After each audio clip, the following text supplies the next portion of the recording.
Well, hello, my lovely listeners. Welcome to episode 182 of the Assist with Impact podcast. And yes, we have the first in a little double episode interview set. This time it is with a lovely interview guest, the wonderful Robyn Greaves. But before I get into talking about Robyn, I want to start this episode with a shout out. Now, my shout out today is to a wonderful executive assistant by the name of Rachel Guffey Moore. Rachel Guffey Moore is somebody who reached out to me via Instagram. And Rachel has an absolutely delightful accent. I'm thinking that Rachel comes from somewhere in the south of the US. Correct me if I'm wrong, Rachel. But Rachel left me an audio message. She DM'd me. She slid into my DMs on Instagram and left me the most gorgeous message on Instagram. So Rachel's message was basically just saying that she had found the podcast and she had actually gone back and started listening to the podcast from way back at the start of when I first started releasing episodes, when it was called Being Indispensable. And she just gave me the most beautiful sentiments in her message. And she shared that in her role as an assistant, she can sometimes feel quite isolated in her role. And I just wanted to give you a massive shout out on the podcast, Rachel, because you know that I did return your message with a message of my own, but I just wanted to give you a shout out on the podcast to say that you have just been in my thoughts and I have just been thinking about you and just want to thank you from the bottom of my heart and hope that the podcast continues to make you feel a little bit less isolated and alone, and that experience of being an assistant, it doesn't matter whether you are an assistant in a large or small company. I know that that's an experience that so many assistants feel. So, Rachel, you are not alone. You have me, and I'm here whenever you need somebody to be there to reach out to. So thank you for listening, and thank you to everyone who listens to the podcast. So my guest is Robyn Greaves. Let me tell you a little bit about Robyn. Many of you may have already been familiar with Robyn's work because this year she has hit the spotlight because she has been being a real leader in the artificial intelligence advocacy space for assistants. But before that, Robyn has built a strong and successful career for herself as an award-winning business administrator. She has over 15 years' experience as an executive assistant, providing high-level strategic and operational support to CEOs and directors. She's worked across a wide range of industries, including not-for-profit, media, publishing, and digital businesses. She is passionate about supporting business owners to achieve their goals.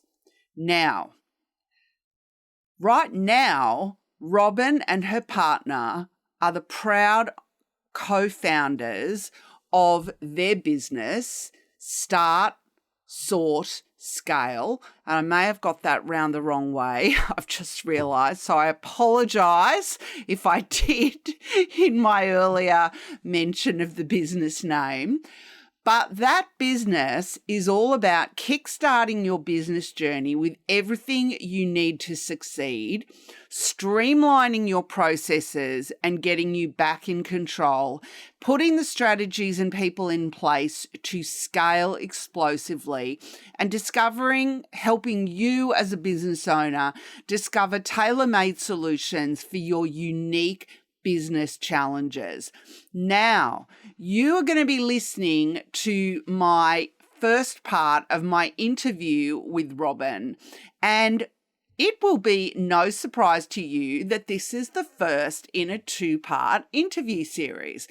I have decided to absolutely own the fact that I am now officially the queen of the two-part interview series, because I am absolutely loving the fact that I get to interview the most interesting, fascinating people on this podcast, and I get to allow them to talk about themselves. And I make no bones about the fact that these people are getting the opportunity to share with me and with you, my lovely listeners, their experience navigating the career spider frame, which you know I love to hear all about, and then get to focus and really zoom in on their zone of genius. And in the case of Robyn, her zone of genius right now is all around artificial intelligence and ChatGPT. But she comes with her little Mary Poppins endless, bottomless bag of tricks of 15 plus years as an executive assistant. And her story is nothing short of extraordinary and fascinating. And I'm sorry, but I just could not stop hearing about it. I could have talked to her all day. And I know that you will be equally fascinated hearing about her fascinating experience navigating the career spider frame. 2 EPs is a thing. That's all I'm saying. And Robyn's story with her awesome and just amazing first executive that she supports and then proceeds to take her on a magic carpet ride that you will just be amazed to hear about is something to behold. And that is a big part of what this first episode is about, taking her all the way from the UK to Australia, basically. So I want to invite you to settle back, get yourself a cup of tea, or put your walking shoes on, or do whatever you do while you're listening to this episode, and enjoy hearing the story of Robyn Greaves and her experience navigating the career spider frame as an executive assistant. And then come back next week. Actually, it won't be next week. It'll be the week after, 2 weeks from now, to hear part 2, where you will hear that story continue and we will dive into where Robyn is right now in 2023, how she's arrived at where she is now, and we will dive into what she's doing and her zone of genius in the world of AI and ChatGPT. So with no further ado, I bring you Robyn Greaves.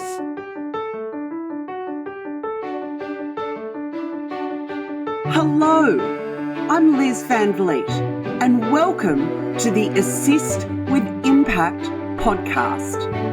Join me as I explore the competencies and capabilities that allow you to assist with impact.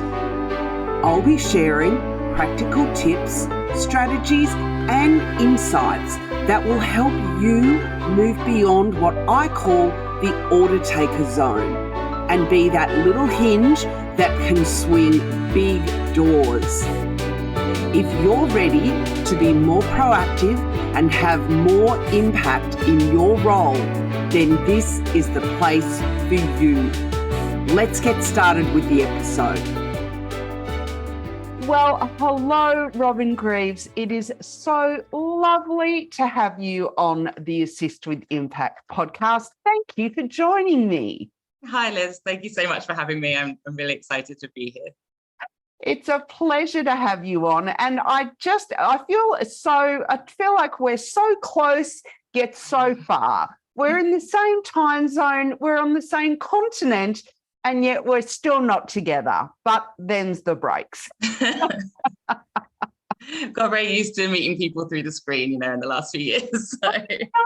I know. For the listeners' benefit, Robyn and I first connected over LinkedIn, as you do, and I invited her to be a guest on the podcast. But I'm actually recording this interview whilst I'm in the UK, and Robyn is also currently in the UK, but we're doing it still over Zoom. So never mind. We will get together face to face at some point in the future, hopefully. Won't we, Robyn? Absolutely. So, Robyn, I always start with my very first question, which all the listeners know that I always start with this question, which is to get you to introduce yourself by telling the listeners about your experience navigating what I describe as the career spider frame or career climbing frame. And we were discussing before we went live that that's an expression you hadn't heard before. So I'm really pleased that I get to introduce that to you and give you the opportunity to describe your experience to the listeners for the first time. So it's the idea, if anyone's listening for the first time, that it's the idea that we can sort of get hung up on this idea when we first come out of school of that we've got to get our first step on that greasy rung on the, climb in the corporate ladder, if that's what we're doing out of school. And it can feel very constricting and constraining, and it can feel very linear. But I prefer to think about the career idea as that we're going to have long careers, hopefully, and they're going to look very different for all of us. And they're going to involve not just up and down, but across and diagonally. And I'd love you to just tell the listeners about yourself, because they will have heard the bio, the Robyn Greaves bio in the intro. But why don't you tell them about your experience navigating your own career spider frame? No, absolutely. And I love this term, and I think it's really, really helpful, particularly in sort of looking at assistant roles. As I mentioned before we started the podcast, a lot of the job titles I have been the same, even though the role and the responsibilities have been really different. So I think this is a really helpful kind of concept to think about a career. But yeah, so I did English literature and drama at university, which are certainly skills that I use every day, although maybe not sort of directly. And after that, I spent a year in Hong Kong teaching English as a foreign language to secondary school students. And I did that really because it linked quite closely to my degree, and I didn't really know what I wanted to do as a career. And so I spent a year in Hong Kong and did a bit of time traveling after that. And when I got back to the UK, to Bristol, I needed to get a job, really. I had about £750 left, and I needed to get sort of any job. And I didn't have a big sense of what I wanted to do as a career. It was just sort of about, finding a way to pay the rent, sort of thing. And I got a job in the post room of, you can see how this is a long time ago. This is like 15 years ago. So I was about 23. Got a job in the post room of a newspaper publisher for the local area. And this was like, again, this is showing my age, but this is when we used to publish 2 local newspapers a day. So one in the morning, one in the afternoon. And the newspaper press was on site. And, newspapers was still a big thing, which obviously, a lot has changed since then. But my job was in the post room, and that was, literally sort of collecting the post. I would deliver it around the building. I had like a little trolley that I would push around, and I would give everyone the envelopes and things. And I sort of sent out the subscriptions and newspapers and things like that. So I did that for about 6 months, and then basically overnight became a personal assistant. So there was a new deputy managing director that had been hired, and she had hired a PA. We didn't have executive assistants at that time. Everyone had a personal assistant. And she hired a personal assistant. It hadn't worked out. This personal assistant had left very, very sort of suddenly. And basically my manager at the time said to her, I have someone in the post room who I think could do this, who I think would, who you should just meet and give her a go, just see what happens. And so I kind of got summoned. The post room was in the basement of this big building. I got summoned to the executive floor, which was on the 6th floor at 8:30 in the morning. And I'd never met her or anything. It was quite a big organization. And my manager kind of came in and he sat next to me. And we had a sort of a bit of a chat. And she just said, after, probably 10 minutes, she was like, okay, I'm going to give you a shot. If this doesn't work out, you can go back to your role in the post room. But I'm happy for you to start now. And it was like, I can't describe how different it was. It was the executive floor, had balconies, and she had an office, and then I had an office that linked into hers, and it had like plants and these big balcony doors, and I'd been in the post room in the basement. And I literally started there, and I remember sort of a guy from IT coming up to set me up on the computer, and he's like, Robyn, what are you doing up here? And I was like, I don't know. I have no idea what's happening. And yeah, I didn't know anything. I didn't know, what to say when I answered the phone. I didn't know anything. I didn't know anything about the role, about being an assistant. But I ended up working for her for 5 years. And yeah, she really taught me everything. I guess she kind of molded me into her kind of ideal personal assistant. She's very smart, really. Very smart. I mean, all jokes aside, because that was a very ballsy thing to do by her. It could have gone very wrong. But absolutely.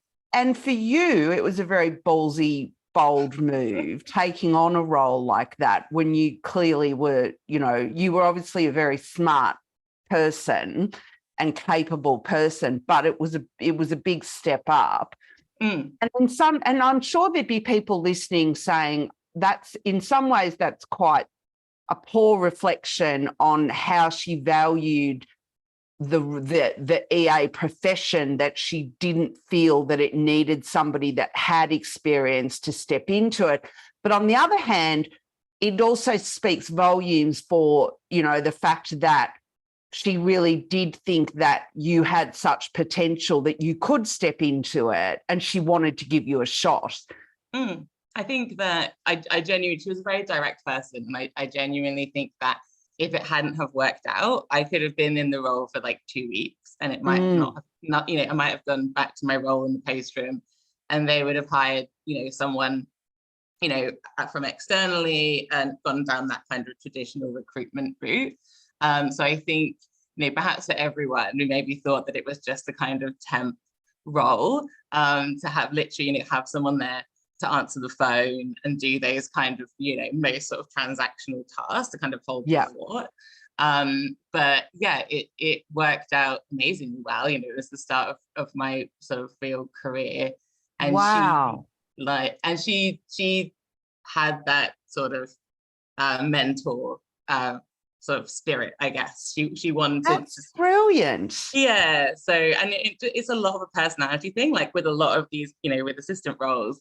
As you know, oftentimes it is about personality as much as, the sort of more skills, academic skills or skills that you learn. And I think our personalities were right. And I was also, very young, but very keen, very eager.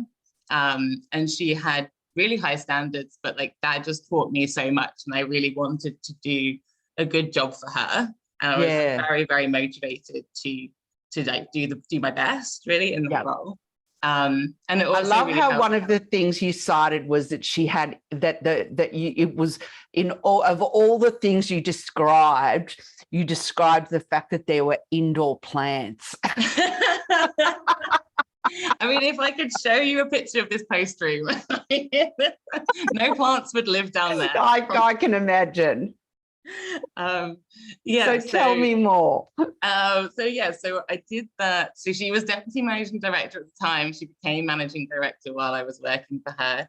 And this story is actually probably just a series of like ballsy calls, as you said earlier, because the next thing that happened was she went through some sort of like personal changes, and she decided to leave her role and move to London. And I remember she sort of called me in and said, I've accepted a role in London. Someone else will come here and do this role, so you can work for them. And I said straight away, like, can I come to London? And she said, yes, you can come to London. And so I did that. So we went to London. She was working for like a family office. So her role was to go out, look at different investments, give advice to this family, very wealthy family, about investments. Should they or shouldn't they make these investments, and sort of give her kind of opinion and her kind of analysis of these sort of opportunities. And so we did a lot of travel sort of for 2 years, went to San Diego, Monaco, Athens, like always traveling together. Oh Very my much God, like Robyn. So very much like a personal assistant role, I guess, in that sort of booking all the travel and just being with her all the time. So kind of like whatever she needed, I would be in all the meetings, I would be everywhere. And that, as you can imagine, like taught me so much about business, how things work. But also, she was a really just charismatic, big character, and just the type of person that everyone feels drawn to, and like everyone just sort of immediately likes and wants to work with. And so I saw her tackle like really difficult conversations with people, and sort of quite, if you're looking at someone as an investment opportunity, you have to get that sort of real information and really dig down. It can be kind of quite uncomfortable. But she is a very sort of charming woman in a very genuine way. And so sort of watching her taught me so much about how to be with people, how to interact with people, how to work with people to get like the most positive outcome. Yeah. And so that's how I ended up in Australia, as we were talking about before we started the podcast. And so there was an investment opportunity in Melbourne, and the idea was that she would come over, the family would make this investment, and then she would run the company as the kind of managing director. I would be her personal assistant for, I think initially we were talking about like 2 to 3 years. And so we got this visas and things sorted out. So we were going to come over to Melbourne and sort of live here. And the idea that we talked about was going back and forward between London quite a lot. And so we sort of made the move to Melbourne, and we were there for maybe about 3 or 4 months before kind of 2 real things. One, it wasn't the investment that they thought it was, and they decided not to go ahead with it. But also, she really didn't like being so far from the UK, right, and from like her family and her nieces and things. And so she really wanted to go back to the UK. And so, as I say, after sort of 3 or 4 months, decided not to go ahead with the investment, decided to go back to the UK. And when she told me that, I sort of, again, making these ballsy moves, I asked if I could stay in Australia, because I knew I had this visa. So from the opportunity that we had with this investment, I had this 4-year visa to stay in Australia, like a sponsored visa.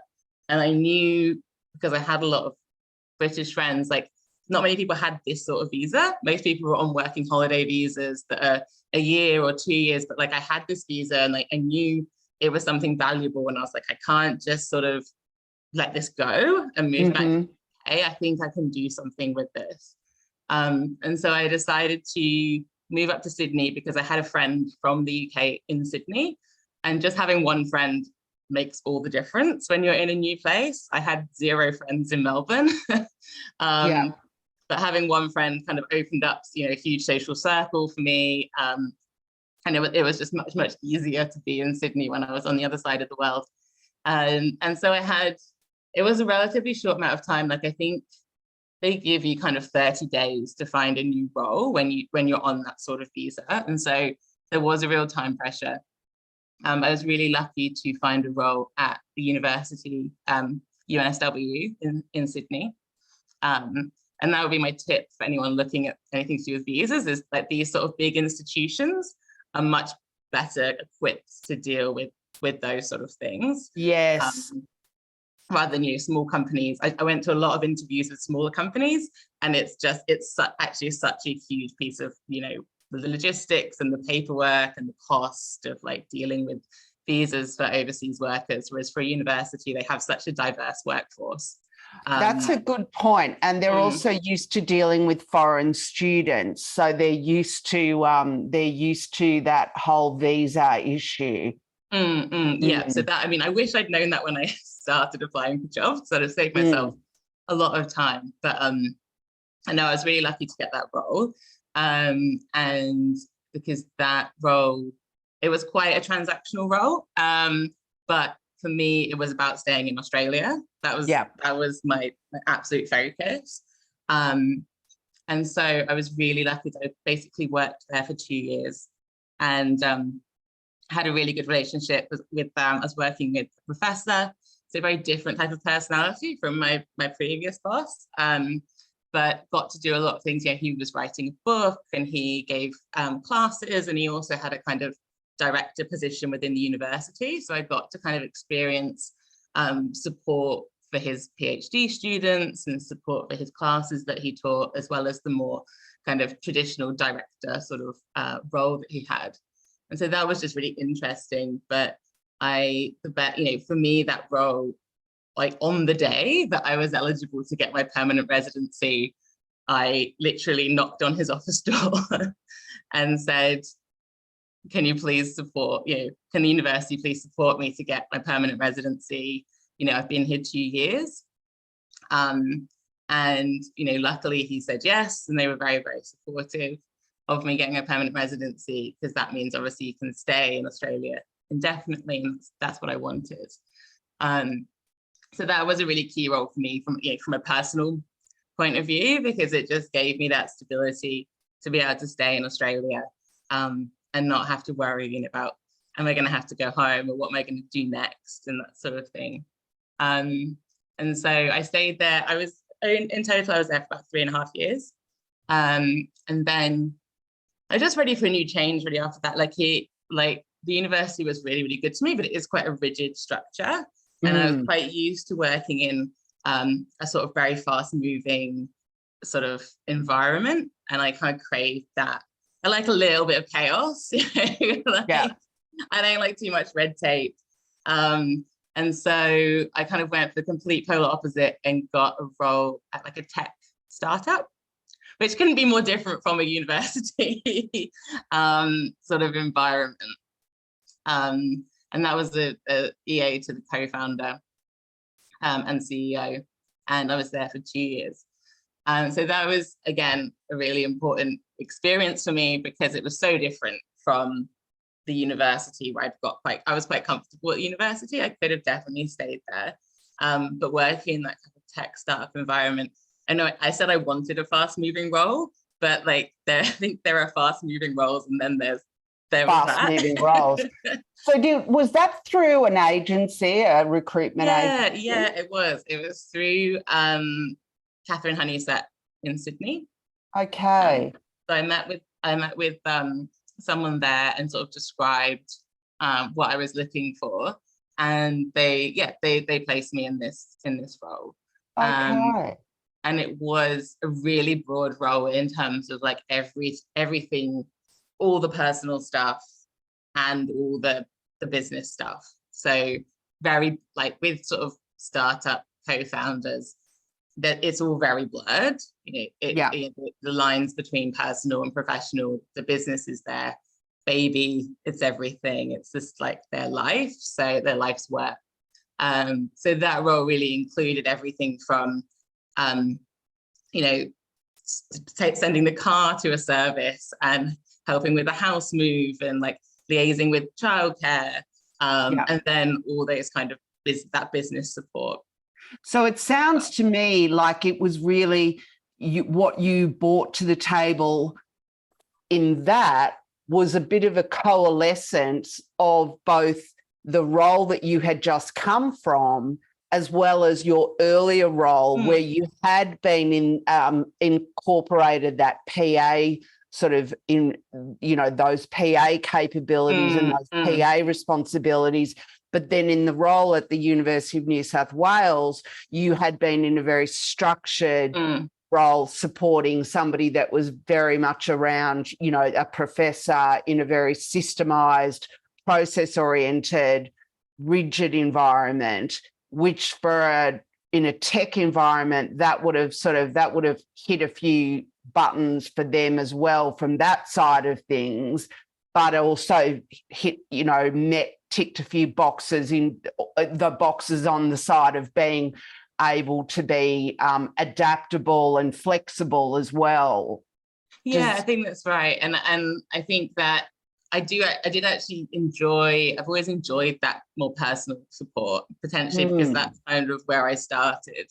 And the university, quite rightly, you don't do any of that. Like, it's very kind of specifically about the work of the university, which I totally understand. But I do like that more personal kind of support and that sort of personal bond that you form with the executive. I also just think it's very satisfying, when you like complete a personal. So somehow they're just easier sometimes to tick off a list and just be like, I've done that. Like I've got tickets to that event, and it's just like a satisfying like check, and you're just like. Yeah, and you know what? I can relate to the taking the car in for a service thing. I did that when I was doing the EA role. I did that for my boss, and that's I feel like that sort of thing. Being able to take things off their plate in that personal sense really added value in a way that really built the connection and that the bonds of our relationship in a way that delivering, a really, smashing PowerPoint presentation or really nailing an Excel document didn't necessarily do. Exactly. No, exactly. And I remember I think that is something that's hard to understand for people who are not working in that assistant space. But I definitely have had people in organizations and also friends and things be like, what do you mean you get their lunch, or you work out who's picking up their kids from school, or you go and buy them a new shirt or something? How is that part of your role? And I was always like, no, it absolutely is part of the role. And I've never minded, and as I say, quite enjoy doing some of that stuff, because to me it's and I always used to say this, my only job as your assistant is to make your life easier, to free up time for you to focus on whatever you need to focus on. And if that means going and getting a shirt, that's okay. Yeah, and I think it's about, being clear about what your boundaries are. And I always say to people, that's a conversation for you to have up front.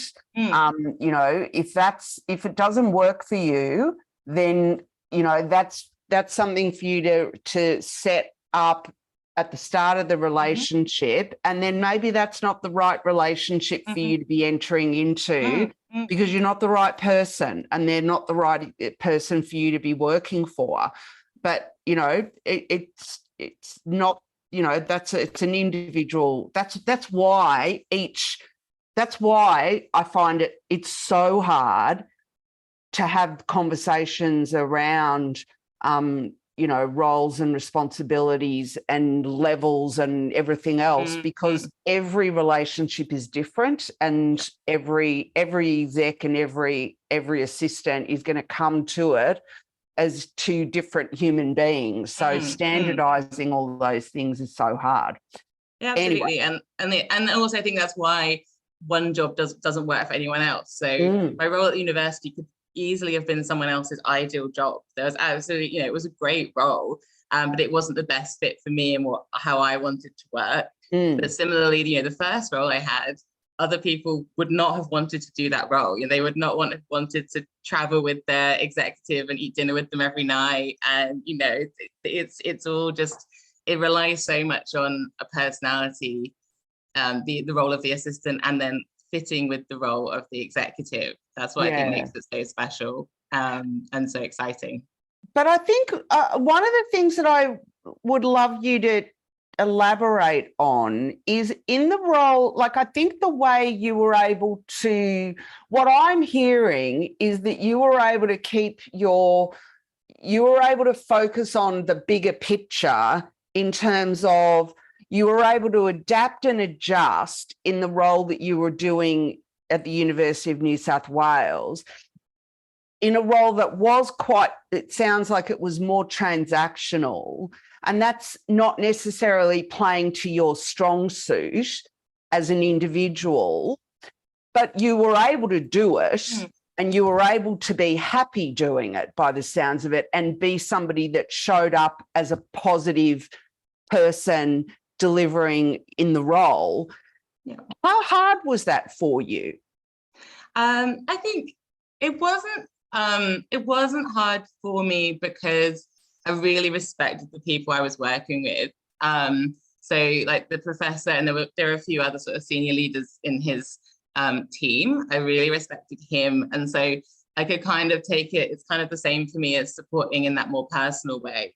I want to make your life easier so you can deliver, and it's kind of like your audience is actually quite easy to relate to in a university, because I want him to be able to deliver for students. And I really believe in that. I believe in the importance of education, tertiary education, and the quite high quality of university education. And so as a sort of broader, I guess, like mission or vision, that was quite easy for me to relate to. And so because I can connect with that, then to me, it's my job to facilitate that and sort of deliver on that. And so, so even though the role wasn't perfect for me, as I say, it was for me about the next step in more broadly, like my life, which was staying in Australia. And, I was really lucky that they supported me with that. That's great. And it sounds like, and obviously, if we fast forward to what you're doing now and setting up your own business, you're obviously a very service-oriented person, Robyn. So, that is something that's obviously a strong driver for you. Yeah, no, absolutely. I think it's kind of the way I've built my career. I've kind of come up through I'm used to doing that. So I like to connect with people. I like to deliver, high quality sort of service, for want of a better word, to people. And also I get a lot out of making people's lives easier. I'm very motivated by that. And I don't know, do you want to carry on in my career? We're running out of time. I love this. This is great. Keep going. It's like taking a long time. Because my listeners know that I'm going to be doing, we'll get to the juicy parts. we get to all the juicy parts. So we're not skipping over anything. Okay.